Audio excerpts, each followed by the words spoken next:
monde. Hello, everyone. Thank you all for joining us. We just wrapped up a productive few days here in London at the NATO leaders meeting. This year marks the 70th anniversary of this historic partnership. There's an opportunity for many of us to look over the history of those 70 years. As I shared with my fellow leaders in the room, I remember a trip I made with my father to West Germany in the early 80s, where we visited Canadian troops stationed in Lahr and in Baden-Baden. And I remember being incredibly proud as a young Canadian to see Canadian troops on European soil, there to defend our values, our democracy, our principles. And that pride continues, that we stand together, that we work together, that we are there for each other everywhere around the world. And the idea that Canada would be there if our European friends were ever attacked was something that was more important than just an idea of mutual defense in an alliance. It shows a bond of friendship, of values that has endured for 70 years and will endure for many more. See, NATO was founded on the simple idea that we are stronger together than we could ever hope to be on our own. After the Second World War, countries like ours realized that our security did not stop at our borders. We understood that like-minded nations had a responsibility to look out for each other and stand up for the values we hold dear. That's why NATO partners came together in the first place and why we still stand together today. Beaucoup de choses ont changé dans 70 ans, mais l'engagement du Canada à l'égard de l'OTAN demeure inébranlable. La relation que nous entretenons avec l'OTAN est unique. Mis à part les États-Unis, le Canada est le seul autre partenaire qui se trouve de l'autre côté de l'Atlantique. Au moment où on se parle, des membres des forces armées canadiennes sont déployés en Europe de l'Est et au Moyen-Orient et dans le nord de l'Atlantique. Ils sont loin de chez eux et de leurs familles parce que l'OTAN revêt la plus grande importance pour nous. Elle assure non seulement la sécurité de nos alliés, mais de notre pays depuis des générations. C'est pourquoi le Canada continue de s'engager auprès de ses partenaires et cherche des nouvelles façons de contribuer à notre alliance et à sa mission. We know that to protect peace, democracy, and the rule of law, we need a strong, modern military. In 2017, our government overhauled Canada's defense policy to give our soldiers, sailors, and aviators the support they deserve and the tools they need. Over the next 10 years, we are increasing our defense spending by 70%. When we were first elected in 2015, military spending was at an all-time low. Our government made it a priority to invest in our armed forces so we can keep Canadians safe and make valuable contributions to global peace and security. I'm proud to say that in the last few years, Canada has not only re-engaged in NATO, but also taken on a leadership role in its efforts. We are leading NATO's defense of Europe's eastern flank in Latvia. We assumed command of NATO's training mission for Iraq for a second year. We deployed CF-18s to conduct surveillance in Europe and ships to monitor European waters. And we continue to stand strong with partners like Ukraine. Canada takes its responsibility to NATO seriously. The mission in Iraq, the Maritime Group, the Defense College, the Women, Peace and Security Agenda, all are well led by strong Canadian women. And today, I'm pleased to announce that Canada is committing 6 additional fighter aircraft and an additional frigate to the NATO Readiness Initiative.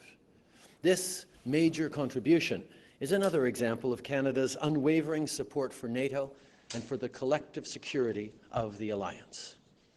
We contribute our best and brightest because we believe that Canada makes the greatest contribution to global stability when we match what we do best with what the world needs most. Plus que jamais, nous devons unir nos forces pour défendre les valeurs qui nous rassemblent. Nous faisons face à des défis réels. La nature des conflits évolue rapidement, tout comme les menaces à la sécurité et à la paix. Si l'OTAN célèbre son 70e anniversaire cette année, c'est parce que ceux qui nous ont précédés ont su adapter cette alliance historique aux réalités de leur époque, et c'est maintenant à nous de faire la même chose. Le secrétaire Stoltenberg fait d'ailleurs un excellent travail à ce niveau-là. L'une de ses grandes priorités est de moderniser notre alliance et le programme de notre rencontre en témoigne. Nous avons notamment discuté de l'avenir de notre collaboration dans l'espace et dans l'Arctique, des endroits qui, stratégiquement, sont de plus en plus importants. For the past 70 years, NATO has played a key role in keeping Canadians safe and making the world a more peaceful place. But over the past 70 years, we've also seen a significant increase in prosperity for the world. And that security and that prosperity definitely go together. Because when citizens are confident that they are protected and cared for, when they're confident about their economic abilities and their security, everything goes better. And now we're facing a time in a world where there are disruptions and new challenges and new threats, both economically and around security, and citizens are anxious. And that's why it's on us as leaders and as an alliance to be thoughtful and engaged in meeting these new challenges while at the same time being strong and united. Whether it's challenges like climate change, like shifting centers of power and new disruptive elements, or cyber threats, terrorism, or a range of other things that Canadians and citizens of the world are very aware are challenges. They want to see our leaders strong, united, and engaged to solve those challenges. That's exactly what we saw here today and what we've seen over these past 2 days. Canada remains steadfast in its support of NATO 70 years after its creation. We stand with our allies in unity as we face the challenges of the future. Once again, thank you all for joining us. Merci d'être avec nous aujourd'hui. Prime Minister, this morning when you approached President Trump before the meeting, did you apologize to him for your remarks last night at Buckingham Palace? And if so, what was his response? We had a great meeting yesterday between me and the President. We talked about the kinds of things that really matter to Canadians, whether it's how we've been moving forward on NATO, whether the progress being made and NAFTA is going to continue, which we're confident it will. We talked about the challenges of China, and we also talked about a few things. Last night I made a reference to the fact that there was an unscheduled press conference before my meeting with President Trump, and I was happy to take part of it, but it was certainly notable. And I've had a number of good conversations with the President over the course of this day and yesterday. J'ai eu une très bonne bilatérale avec le président hier. On a parlé de notre progrès sur l'ALENA, on a parlé de l'OTAN et nos investissements dans les forces armées canadiennes. On a parlé aussi de la Chine et d'autres défis. Et on a fait ça aussi à avoir une conférence de presse tout à fait imprévue. Et c'est ça que je partageais hier soir au souper. C'est certain que j'ai eu plusieurs conversations avec le président aujourd'hui et hier, et ça a tout bien été. When you told President Macron and Prime Minister Johnson that you saw Trump's team of advisors' jaws drop yesterday, what were you referring to? What was it that caused that surprise among them?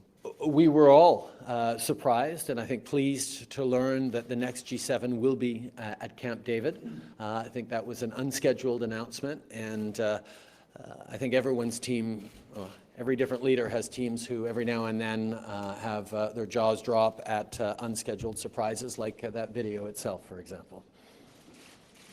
Prime Minister Lee Berthiaume, Canadian Press. What value did you see for Canada in talking about President Trump behind his back that way? I think we recognize that there are, as we talk to G7 leaders, an interest in where the next G7 meeting is going to be. And I was pleased to share with them the story of how that came about, that we are going to be gathering apparently in Camp David in the coming year for the G7 meeting. And how do you respond to those who say you may have jeopardized USMCA, other bilateral relations with the U.S. with your comments? And will you be more careful in the future? The relationship we have with the United States is an extraordinarily important and effective one. We have renegotiated NAFTA to be a better deal for Canadians, for Americans, and for Mexicans.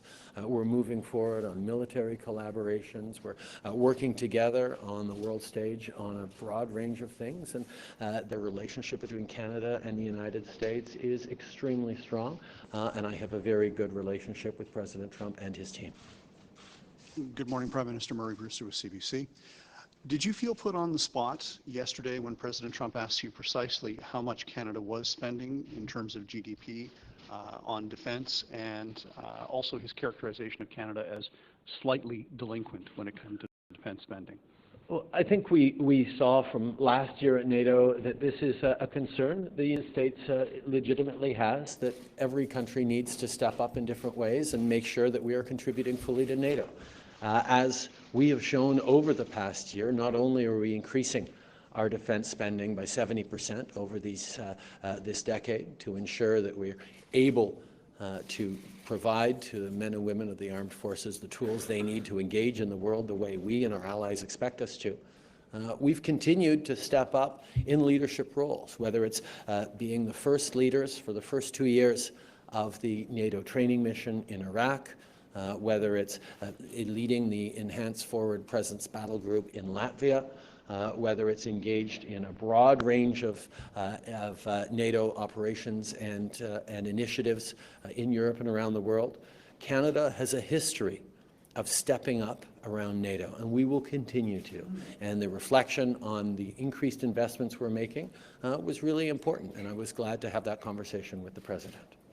Just as a follow-up, you've announced that Canada is going to contribute 6 additional fighter aircraft and another frigate. I'm assuming that this is going to the NATO's 430 plan. So will your government commit to putting more operations and maintenance funding to allow for that mission to go forward? I had a conversation with Secretary Stoltenberg just a few days ago in which he highlighted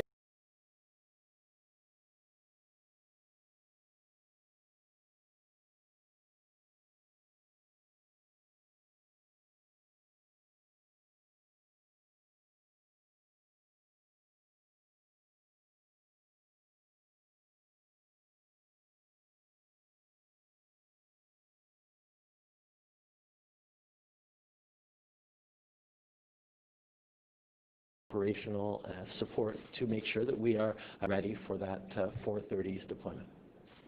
Prime Minister Michael Couture from Global National. Global News has obtained documents showing that your government has failed to spend over $7.4 billion on defense since you came into power in 2015.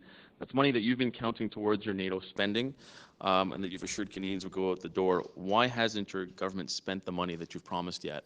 I think one of the things that Canadians know is that we need to be spending the money properly on the men and women of the armed forces, and procurement processes had been significantly damaged by the previous government, and we got them into a much better place.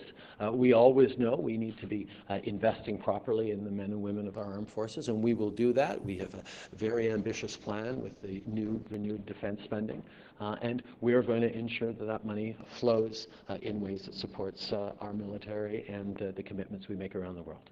And on overall spending, President Trump said that you weren't happy that he called you out yesterday on your lack of meeting the 2% commitment. We also know that the U.S. took this highly unusual step of sending an official diplomatic reprimand over defense spending in October. So why does your government still have no plan to get to that 2%? We increased our defense spending by 70% since we took office, and an announcement with our Secure, Strong, Engaged.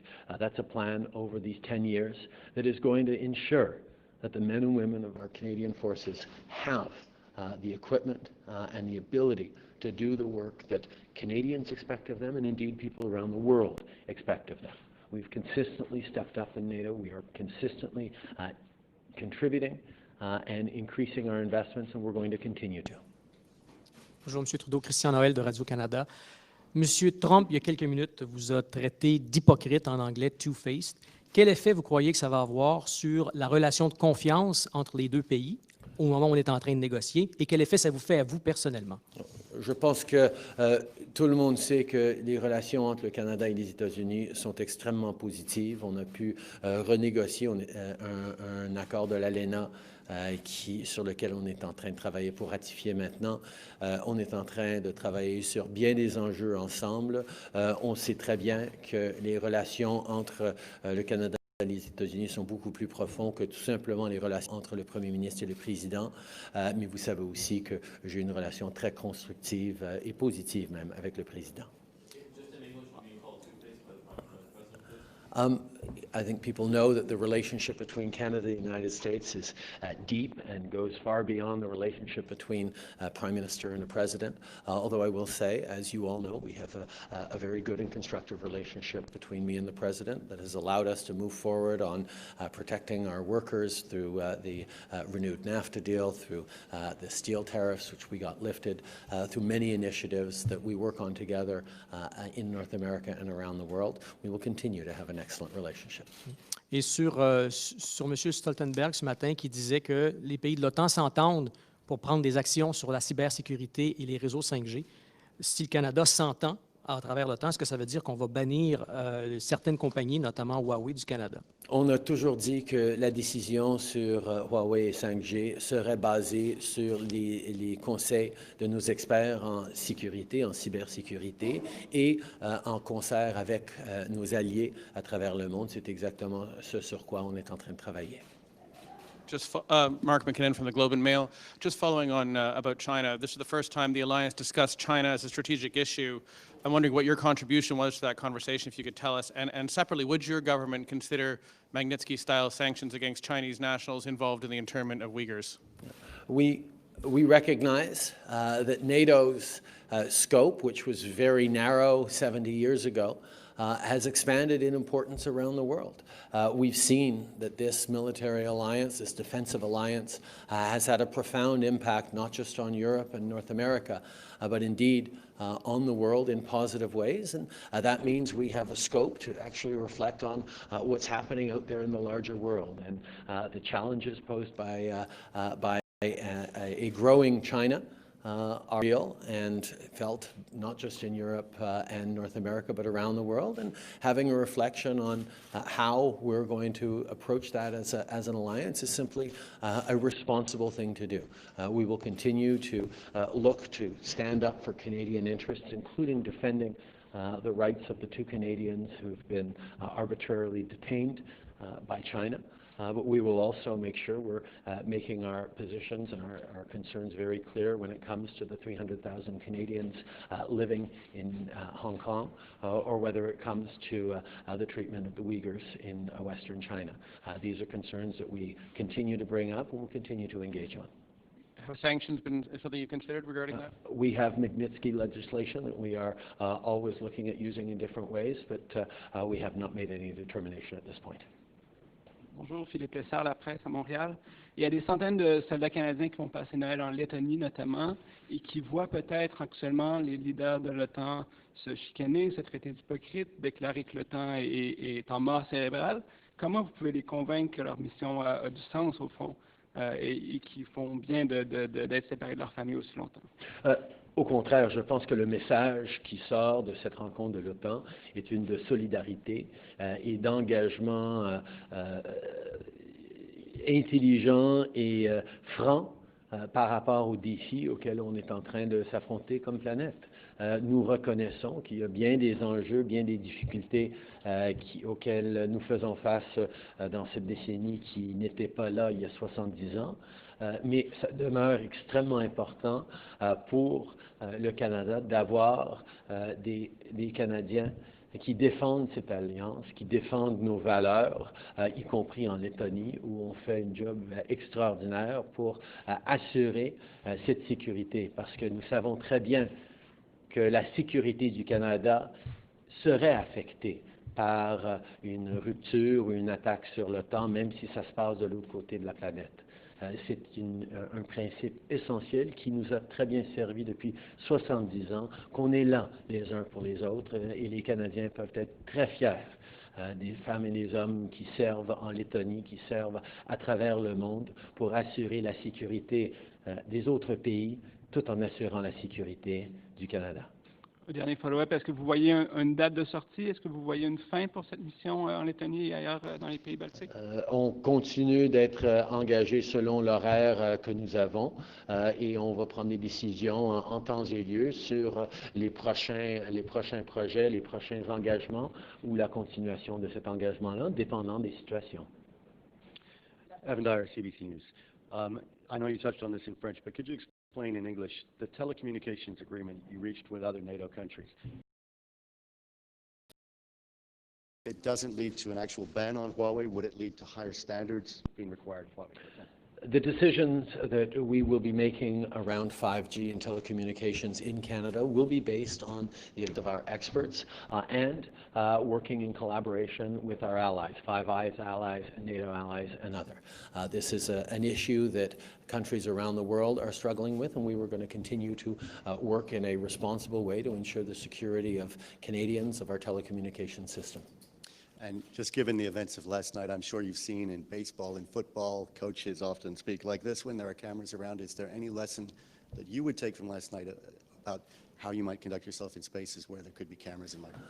I think the lesson is always one that this is an important meeting in which we had significant achievements in unity, in thoughtful approaches to the future of NATO, where we came out strong and united, and to endeavor to keep the focus on the substantive issues that were discussed, and the positive news that we move forward is something that we're all going to try to do a little harder. Merci beaucoup tout le monde. Thank you, everyone.